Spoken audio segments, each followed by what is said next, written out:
Vamos a ver lo que llamamos recursos ajenos a largo plazo, ¿vale? Otra forma de financiarse que tienen las empresas.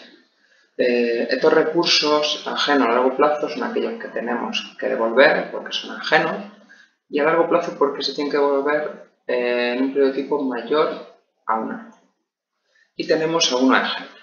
El más típico sería el préstamo a largo plazo.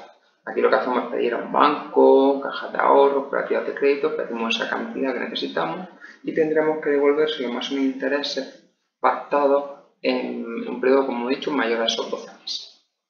La segunda forma sería el de los empréstitos. Y esto se utiliza sobre todo cuando se necesitan grandes cantidades de dinero. Por eso son muy típicas de las grandes empresas. No las vamos a encontrar en una pyme. Normalmente la forma que tienen de financiarse con estos empréstitos es que la empresa emite lo que se llaman obligaciones, que son adquiridas por un gran número de ahorradores, pueden ser tanto particulares como otras empresas que se van a convertir en acreedores, es decir, nos van a prestar dinero comprando esas obligaciones. Y después tendremos que devolverle ese dinero que nos han prestado a cada uno de esos ahorradores, lo que llamamos unos intereses de renta fija, porque van a estar pactados de antemano.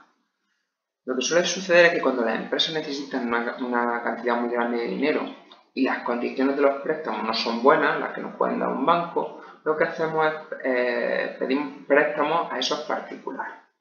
¿Vale? Y lo único, como hemos dicho, después tendremos que devolverle ese dinero más esos intereses pactados. Otra forma de financiación ajena a largo plazo sería el leasing. Sería una especie de alquiler. Muchas veces las empresas necesitan comprar un activo y a lo mejor ese activo es demasiado caro como para comprarlo. Y eso, o es muy difícil conseguir financiación para comprarlo. ¿Qué hacemos? Pues vamos a una empresa de leasing y lo que nos va a hacer es cedernos ese bien a cambio de una cuota de arrendamiento o una cuota de alquiler.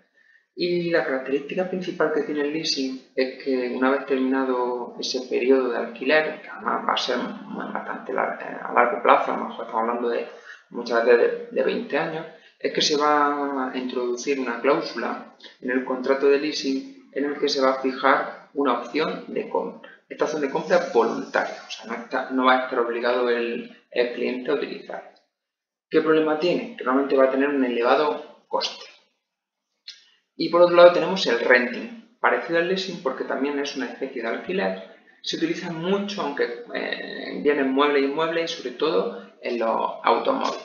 El típico coche de empresa normalmente utilizan esta fórmula del renting. ¿Por qué? Porque además de incluir el poder usar ese vehículo, por ejemplo, nos va a incluir el mantenimiento y el seguro, que suelen ser unos gastos muy típicos de un vehículo. Aquí la gran diferencia también con el leasing es que no existe la opción de compra. Pasamos ahora a la financiación ajena a corto plazo. Por tanto, también van a ser unos recursos que vamos a tener que devolver, pero el periodo de evolución va a ser menos, va a ser inferior siempre a 12 meses. Por ejemplo, todo es claro en los préstamos a corto plazo. Hemos visto los de largo plazo, pues exactamente lo mismo, pero el periodo de evolución inferior a esos 12 meses o años. Después tendríamos que el descubierto en cuenta y la cuenta de crédito, que es lo que llamaríamos los créditos bancarios a corto plazo. El descubierto en cuenta simplemente es que podemos utilizar una cantidad superior a la que tenemos en nuestra cuenta corriente. Por ejemplo, en nuestra cuenta corriente tenemos 50 euros y tenemos que hacer un pago de 75 euros. Pues el banco nos adelanta esos 25 euros que nos faltan. Por tanto, se quedaría en nuestra cuenta lo que solemos llamar números rojos. Después tendríamos la cuenta de crédito. El crédito muchas veces lo utilizamos mal porque se utiliza muchas veces como un símil o lo mismo que si fuera un préstamo. En un préstamo nos dan toda la cantidad de una vez para poder utilizar el dinero.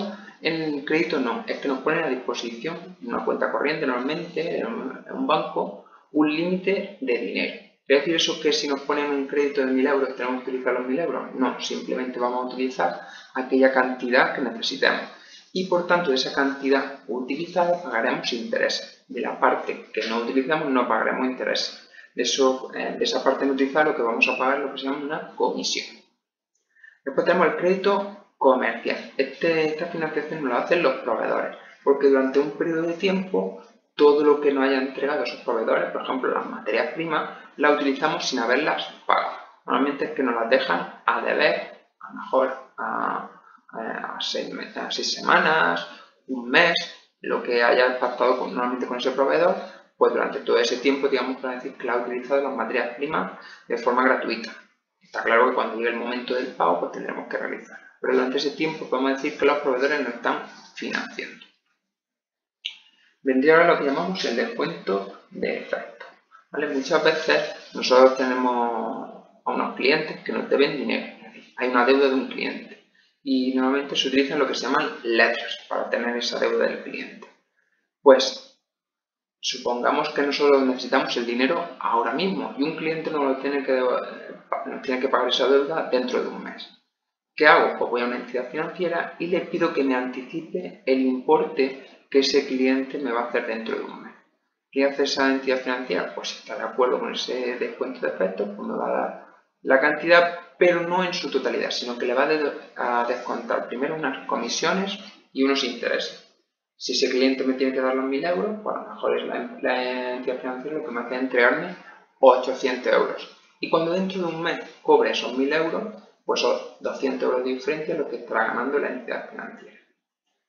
Tenemos posteriormente el factoring, que es parecido porque es vender esos derechos que tengo a cobrar sobre clientes a una empresa que la vamos a llamar factor.